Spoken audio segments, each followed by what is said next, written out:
Dnes vám predstavíme skutočne netradičný typ stavby, ktorý sa v poslednej dobe teší čoraz väčšej obľube. Je to prístrešok s garážovou bránou, tentokrát pre 2 automobily.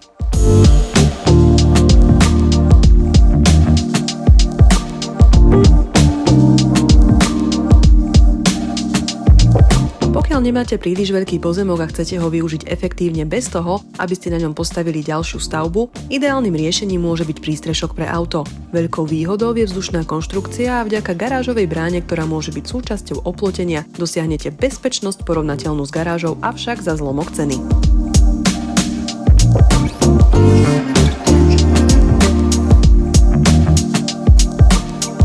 Pokiaľ plánujete prístrešok postaviť na hranici pozemku, pre zabezpečenie voči pouličným zvieratám či vandalom je vhodné vybrať si aj garážovú bránu.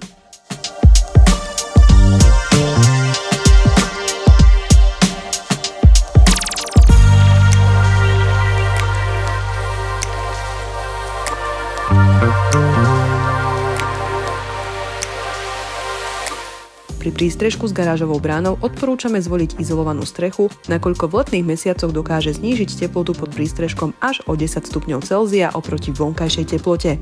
Pri všetkých stavbách používame kvalitné elektrické garážové brány značky Horman s kvalitnými dvojstennými izolovanými lamelami s hrúbkou 4,2 cm. Prístrešok s garážovou bránou si môžete nakonfigurovať na našom webe www.gardeon.sk.